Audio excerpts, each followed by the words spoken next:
तत्सवितुर्वरेण्यं भर्गो देवस्य धीमहि धियो यो नः प्रचोदयात्। तूने हमें उत्पन्न किया, पालन कर रहा है तू। तुझसे ही पाते प्राण हम, दुखियों के कष्ट हरता है तू। तेरा महान तेज है, छाया हुआ सभी स्थान। सृष्टि की वस्तु वस्तु में तू हो रहा है विद्यमान। तेरा ही धरते ध्यान हम, मांगते तेरी दया। ईश्वर हमारी बुद्धि को श्रेष्ठ मार्ग पर चला। दाता हमारी बुद्धि को वेद मार्ग पर चला। आदरणीय उपस्थित समस्त आर्य धर्म प्रेमी बंधुओं, उपस्थित वंदनीय मातृ शक्ति, कल चर्चा जहां पर मैंने छोड़ी थी वो ब्रह्मचर्य की वह चर्चा आपके सामने कर रहा था। और ब्रह्मचर्य की महिमा का वर्णन करते हुए महर्षि स्वामी दयानंद जी महाराज के एक जीवन की घटना आती है कि एक बार स्वामी जी जालंधर में उपदेश कर रहे थे। जालंधर में उनका प्रवचन चल रहा था और ब्रह्मचर्य की महिमा का वो वर्णन कर रहे थे। और वहां पर एक घटना घटती है और बहुत सुंदर कवि ने लिखा है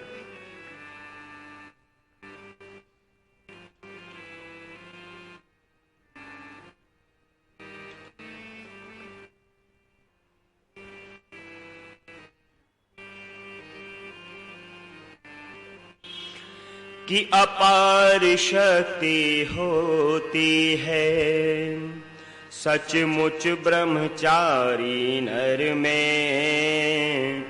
दे रहे थे उपदेश ऋषिवर एक दिन जालंधर में।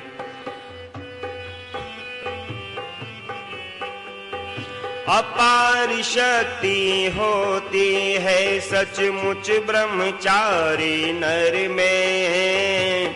दे रहे थे उपदेश ऋषिवर एक दिन जालंधर में। दे रहे थे उपदेश ऋषिवर एक दिन जालंधर में।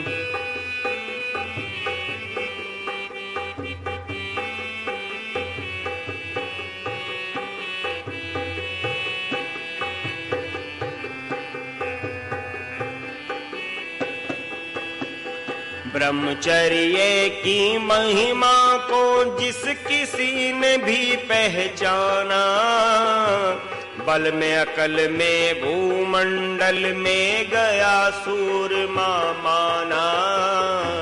बल में अकल में भूमंडल में गया सूरमा माना। गुणों की उसकी रोज सराहना करता रहा जमाना। उसका वार रोकने वाला मिला न कोई मर्दाना।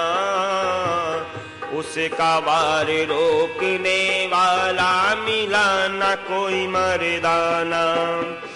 विरला ही स्वीकार चुनौती, विरला ही स्वीकार चुनौती करता दुनिया भर में। दे रहे थे उपदेश ऋषिवर एक दिन जालंधर में। अपार शक्ति होती है सचमुच ब्रह्मचारी नर में। दे रहे थे उपदेश ऋषिवर एक दिन जालंधर में।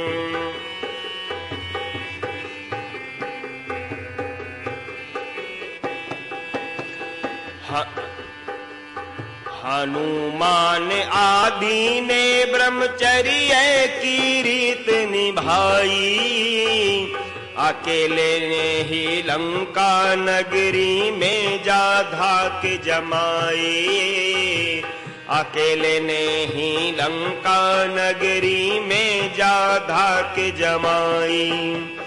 बाल ब्रह्मचारी था भीष्म हुआ बहुत बलदाई, महाबली विकराल काल ने भी थी मुंठी खाई, महाबली विकराल काल ने भी थी मुंठी खाई।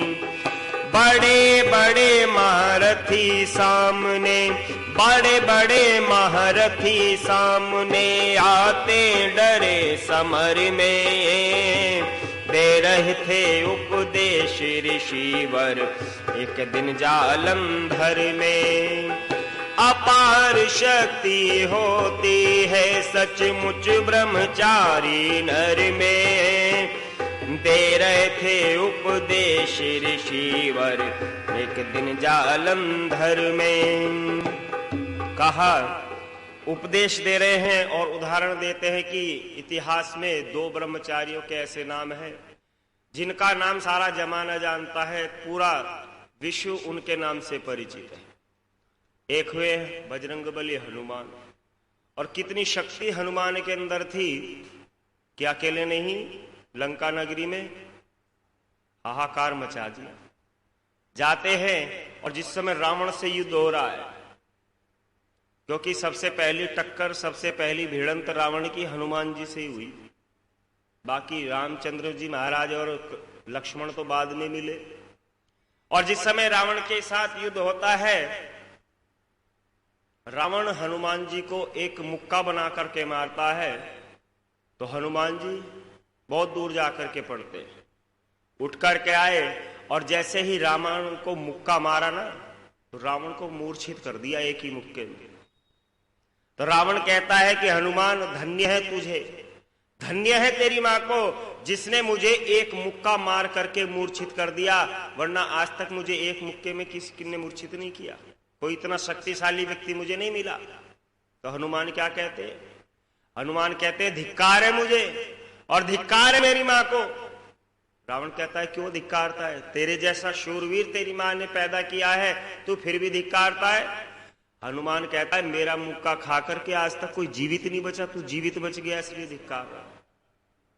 कितनी शक्ति थी हनुमान के अंदर। पिता में भीष्म जैसा योद्धा, 10-10 हजार योद्धाओं से युद्ध करने वाला व्यक्ति, और इतिहास में केवल एक ही व्यक्ति ऐसा मिलता है जिसने स्वेच्छित मृत्यु को प्राप्त किया। तीर बाणों से शरीर बिंधा पड़ा है, बाणों की सैया पर लेटे हुए हैं, परंतु जब पूछते कि दादा आपका शरीर का वो पूरा हो, तो कहेंगे उत्तरायण से पहले नहीं मरूंगा, जब तक सूर्य उत्तरायण में नहीं आएगा तब तक नहीं मरूंगा, इससे निश्चिंत रहो। एक ब्रह्मचारी व्यक्ति अपने जीवन को सशक्त बनाता है, मजबूत बनाता है, उसके जीवन से लोग प्रेरणा लेते हैं। और वेद का मंत्र देते हुए महर्षि स्वामी दयानंद जी महाराज समझा रहे हैं कि पार्थिवा दिव्या पशव अरण्या ग्रामाश्च ये अपक्षा पक्षिणाश्च ये ते जाता ब्रह्मचारिणा। ऋषि कहते हैं वेद का प्रमाण देते हुए कि पृथ्वी में होने वाले, आकाश में विचरने वाले पक्षी, वन में रहने वाले पशु और ग्राम में रहने वाले पशु, बिना पंख के और पंख वाले, ये सब उत्पन्न होते हुए ही ब्रह्मचारी। ऋषि कहते हैं जितने भी पशु हैं, पक्षी हैं, जलचर हैं, थलचर हैं, नभचर हैं, वो सारे जन्म से ही ब्रह्मचारी होते हैं। और आगे वेद का प्रमाण देते हुए कहते हैं कि ब्रह्मचर्येण कन्या युवान विंदते है पतिम, कि वेदाध्ययन और इंद्रिय दमन से योग्य पुत्री ब्रह्मचर्य बलवान पोषण करने वाले ऐश्वर्यवान भर्ता को प्राप्त हुए। परंतु और अथर्ववेद में भी आया है कि ब्रह्मचर्येण तपसा देवा मृत्युपघ्नतः इंद्रोह ब्रह्मचर्येण देवेभ्य स्वराभ्यर्थः। अर्थात वेदाध्ययन और इंद्रिय दमन रूपी तप से विद्वान पुरुष मृत्यु को अर्थात मृत्यु के कारण निरुत्साह दरिद्रता आदि मृत्यु को हटा करके दूर कर नष्ट करते हैं, मनुष्य को इंद्रियों के वश में करता है। ब्रह्मचर्य के नियम पालन से ही दिव्य शक्तिशाली इंद्रियों के लिए तेज और सुख को धारण करता है। बिना ब्रह्मचर्य के मनुष्य का जीवन व्यर्थ है। क्यों? और आज के समय में तो ब्रह्मचर्य नाम की कोई चीज ही नहीं है, क्योंकि आज तो जो शिक्षा परोसी जा रही है वो ब्रह्मचर्य की शिक्षा परोसी जा रही है कि सेक्स एजुकेशन परोसी जा रही है। विचार करें, आज हम कहां जा रहे हैं? आज ब्रह्मचर्य को त्याग करके लोग इस शरीर की भूख मिटाने के लिए काम कर रहे हैं। जितने ऐड आ रहे हैं, एक दांत घिसने वाला मंजन का ऐड आ रहा है ना, उसमें भी काम की भावनाओं को जगा रहे हैं कि आपकी सांसों में ताजगी होंगी तो आपकी गर्लफ्रेंड आपके पास आ जाएगी। क्यों जी? ये ऐड है ना। अच्छा, ये ब्रह्मचर्य की शिक्षा मिलेगी इससे? कोई भी ऐड देख लो आप, उसमें आकर्षण दिखाया है और कुछ नहीं दिखाया। उनको अपना सामान बेचना है बस। सेंट लगाओ। आज हमारा देश कहां जा रहा है? आज हम अपने मंतव्यों से जो ऋषियों ने हमारे लिए मर्यादाएं दी हैं, आज हम उन मर्यादाओं से अलग होते चले जा रहे हैं और इसीलिए आज हम पतन की ओर जा रहे हैं। दूसरे लोग, दूसरे मतांतर क्यों उभर रहे हैं, क्यों बढ़ रहे हैं? कभी विचार किया है? क्योंकि वो अपने मंतव्यों से इतर नहीं है। जैसा कुरान के अंदर लिख दिया है वो लोग वैसा ही मानते हैं। चाहे आप कितना ही समझा लो, कितना ही बता दो, वो आपकी बात को नहीं मानेंगे, वो कुरान की बात को मानेंगे।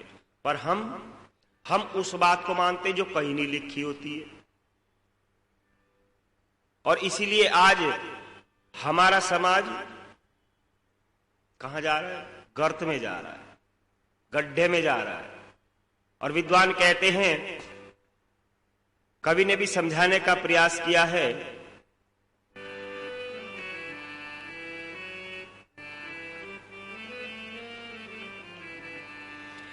कि वे हैं अज्ञानी जन जो वीर्य शक्ति को गंवाता है, जो शक्ति को गंवाता है वो है अज्ञानी नर जो वीर्य शक्ति को गंवाता है।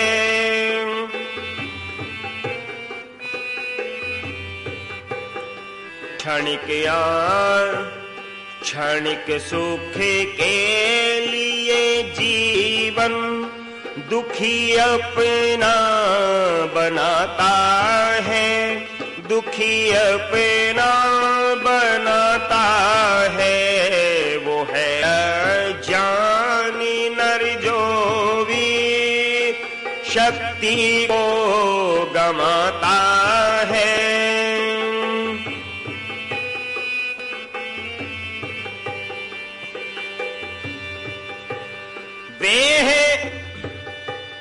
विषयासक्त में दुख और विषयासक्ति में दुख रोग और दुर्बलता ही आती है। विषयासक्त में दुख रोग और दुर्बलता ही आती है।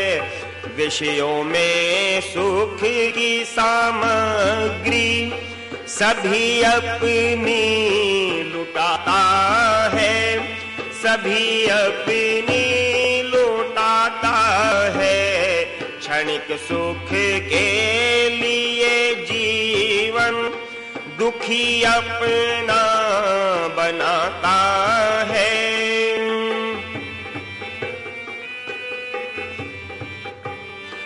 अति विषयों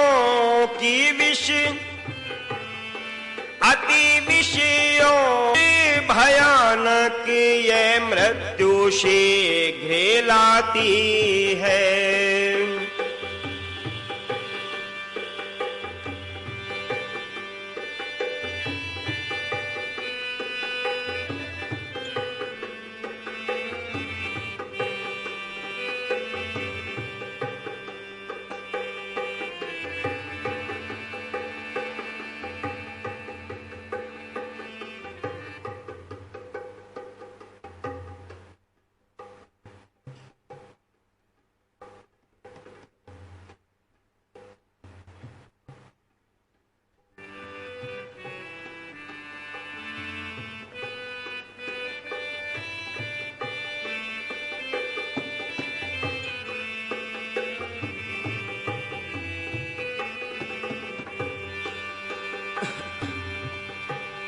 अति विषयों की भयानक मृत्यु शीघ्र लाती है।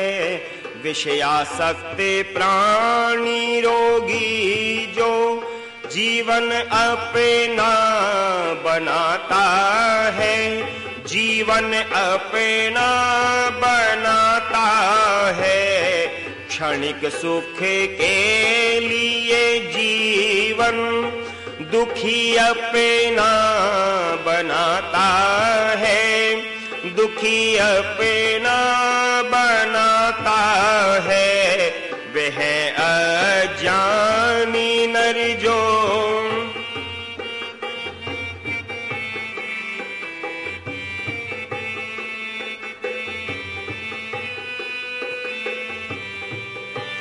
सभी इंद्रियों को विषयों से बचाना है अति उत्तम। सभी इंद्रियों को विषयों से बचाना है अति उत्तम। दमन करता है जो मन का परम आनंद पाता है, परम आनंद पाता है। क्षणिक सुख के लिए जीवन दुखी अपना बनाता है, दुखी अपना बनाता है।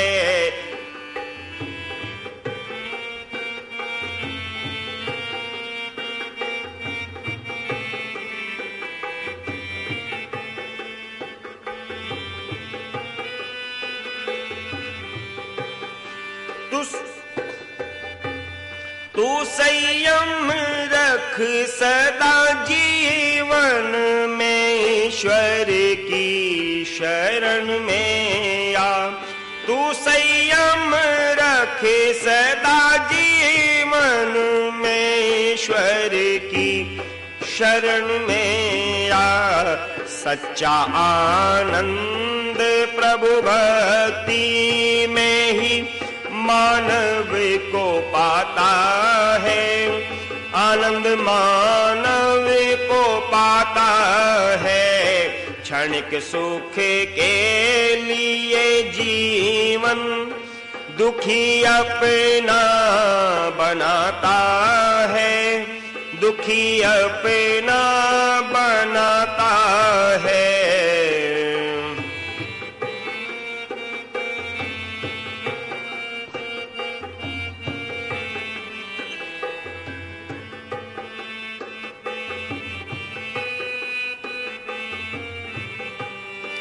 यदि जीवन सुखी चाहे तो कर ब्रह्मचर्य का पालन। यदि जीवन सुखी चाहे तो कर ब्रह्मचर्य का पालन। चलन हो वेद के अनुसार ब्रह्मचारी कहता है, ब्रह्मचारी कहता है। क्षणिक सुख के लिए जीवन दुखी अपना बनाता है, दुखी अपना बनाता है।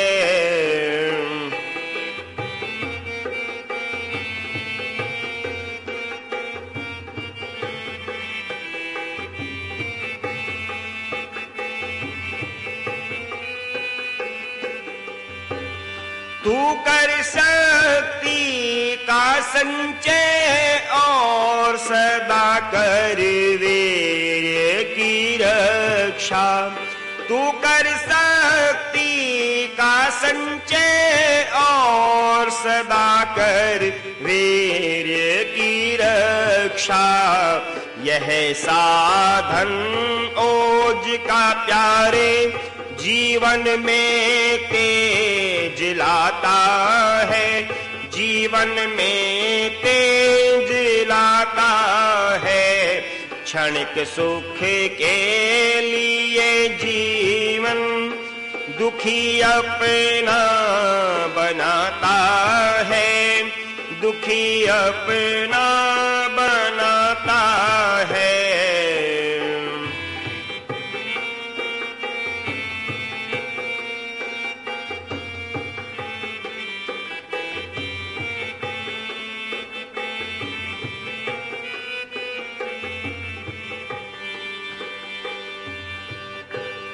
ऐसे वक्त मन यदा सेवक तो तू फिर मन का स्वामी है। ऐसे वक्त मन यदा सेवक तो तू मन, ऐसे वक्त मन यदा सेवक तो तू मन का स्वामी है। जिसका दास मन वह इंद्रियों को वश में लाता है, इंद्रिय वश में लाता है। क्षणिक सुख के लिए जीवन दुखी अपना बनाता है, दुखी अपना बनाता है। और ऋषि आगे वेद का प्रमाण देते कहते आचार्यो ब्रह्म प्रजापति, प्रजापति विराजति ही विराजो इंद्रो भवतः वशी। कहते हैं वेद शास्त्र का ज्ञाता आचार्य ब्रह्मचारी होवे, प्रजापालक होकर के विविध प्रकार का राज्य करता है। बड़ा राजा वश में करने वाला बड़े ऐश्वर्य वाला हो जाता है ब्रह्मचर्य के द्वारा। जैसा ऋषि लिखते हैं कि जो व्यक्ति 48 वर्ष का ब्रह्मचर्य पूर्ण करता है उसको क्या प्राप्त होता है? उसको बुद्धि प्राप्त होती है। जो और न्यून ब्रह्मचर्य का पालन करता है उसको क्या प्राप्त होता है? उसको शक्ति प्राप्त होती है। और जो 25 वर्ष का ब्रह्मचर्य पूर्ण करता है उसको उत्तम स्वास्थ्य प्राप्त होता है। तो जो व्यक्ति ब्रह्मचर्य का पालन करते हुए अपने जीवन को चलाते हैं वो जितेंद्रिय कहलाते हैं। ये बात राजा विक्रम सिंह सुन रहे थे क्योंकि उस सभा में राजा विक्रम सिंह भी मौजूद थे। तो राजा विक्रम सिंह ऋषि की बात को सुनकर के कहने लगे कि स्वामी जी ये बात तो हम मानते हैं कि ब्रह्मचर्य में शक्ति होती है, परंतु इसका कोई प्रमाण अगर मिल जाए तो ये संशय निवारण हो जाए।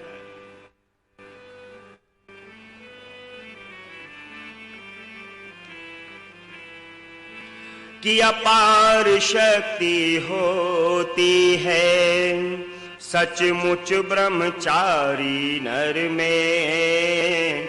दे रहे थे उपदेश ऋषिवर एक दिन जालंधर में।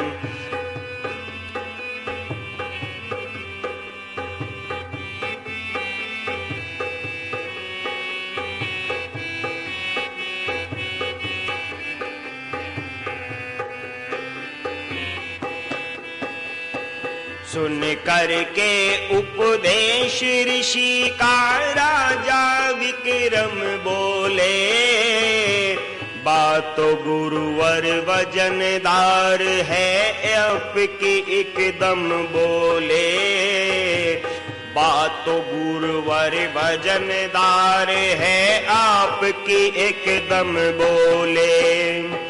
तब इसका विश्वास दिलों पर जम जाएगा बोले, जब इसकी शक्ति का प्रदर्शन लेंगे देख हम बोले, जब इसकी शक्ति का प्रदर्शन लेंगे देख हम बोले।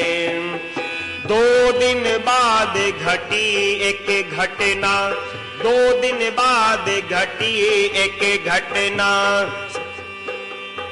भ्रमण के समय शहर में दे रहे थे उपदेश ऋषिवर एक दिन जालंधर में। अपार शक्ति होती है सचमुच ब्रह्मचारी नर में, दे रहे थे उपदेश ऋषिवर। 4 घोड़ों की बग्गी पर विक्रम जा रहे चढ़े थे, घोड़े आगे बढ़े नहीं हंटर, घोड़े अड़े नहीं आगे बढ़े हंटर खूब पड़े थे। जाम हुए बग्गी के पहिए तिल भी नहीं हले थे, पीछे मुड़कर देखा तो पकड़े महर्षि खड़े थे, पीछे मुड़कर देखा तो पकड़े महर्षि खड़े थे। वीरेंद्र लिए पकड़े चरण अब समझ गया गुरुवर में, दे रहे थे उपदेश ऋषिवर एक दिन जालंधर में। ऋषि के जीवन की कई घटनाएं आती है। राजा विक्रम सिंह कहने लगे कि स्वामी जी, बिना प्रमाण के किसी बात की पुष्टि, किसी बात की सिद्धि नहीं होती है। अब ऋषि ने उस समय तो कुछ नहीं कहा, परंतु 2 दिन बाद राजा विक्रम सिंह अपने घोड़ों की बगी में बैठ करके और शहर का भ्रमण कर रहे थे। अचानक ऋषि भी वहां पर थे। ऋषि ने देखा कि आज राजा विक्रम सिंह को प्रमाण देना चाहिए। राजा विक्रम सिंह की बग्गी के पहिए को पकड़ करके खड़े हो जाते। रथवान चाबुक पर चाबुक घोड़ों को मार रहा है, पर रथ नहीं चल पा रहा है आगे। कहते क्या हुआ रथवान, रथ तो नहीं बढ़ रहा है। तो रथवान कहता है महाराज देखता हूं शायद कोई पत्थर वगैरह पहिए के सामने आ गया हो। अब जाकर के देखते हैं तो महर्षि स्वामी दयानंद जी महाराज रथ का पहिया पकड़े खड़े हैं। कितनी शक्ति उनके शरीर के अंदर होगी। और ये तो एक घटना है। दूसरी घटना आती है, 2 बैलों को लड़ते हुए महर्षि स्वामी दयानंद जी महाराज क्या करते हैं, जहां सब लोग डर रहे थे, सब लोग भयभीत हो रहे थे, दोनों सांडों के सींगों को पकड़ते हैं और एक को इधर कर देते हैं, एक को इधर कर देते हैं। कितना शरीर के अंदर बल था। ये ब्रह्मचर्य की शक्ति थी जो महर्षि स्वामी दयानंद जी के महाराज के शरीर के अंदर थी। और कहते हैं कि ब्रह्मचारी पुरुष जीवन के अंदर सदा उन्नति को प्राप्त करता है और बिना ब्रह्मचर्य के उस परमपिता परमात्मा की प्राप्ति भी मनुष्य नहीं कर सकता है। क्योंकि शरीर में कमजोरी रहेगी, शरीर में जान नहीं रहेगी, तो बताइए ध्यान में बैठ सकता है क्या? थोड़ी देर में कमर में दर्द, पैर में दर्द, हाथ में दर्द, सर में दर्द। इसलिए हम अपने जीवन के अंदर शक्ति का संचय करें, शक्ति को बढ़ाने का प्रयास करें। और इसीलिए महर्षि पतंजलि महाराज ब्रह्मचर्य को योग का अंग बना करके हमें प्रस्तुत करते हैं, ताकि हम जीवन के अंदर शक्ति का संचय करें, बल को इकट्ठा करने का प्रयास करें और उस ईश्वर की आराधना में, उस ईश्वर की उपासना में अधिक से अधिक समय हम व्यतीत कर सके। बहुत सुंदर ये कार्यक्रम यहाँ पर चल रहा है। आज ब्रह्मचर्य की चर्चा को मैंने यहाँ पर समाप्त किया। कल अपरिग्रह की थोड़ी सी चर्चा मैं आपके सामने करने का प्रयास करूंगा। अब मिलकर के शांति पाठ करते हैं। ओम द्यौ शान्तिरन्तरिक्षं शान्ति पृथिवी शान्तिरापः शान्तिरौषधयः शान्ति वनस्पतयः शान्तिर्विश्वे देवा शान्ति ब्रह्म शान्ति सर्वं शान्ति शान्तिरेव शान्ति क्षमा शान्तिरेधि ओम शान्ति शान्ति शान्ति ओम। बोलिए सत्य सनातन वैदिक धर्म की जय हो। मर्यादा पुरुषोत्तम श्री रामचंद्र महाराज की जय हो। योगी राज श्री कृष्णचंद्र महाराज की जय हो।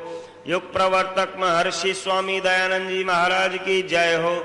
वैदिक अभिवादन सबको सादर नमस्ते जी।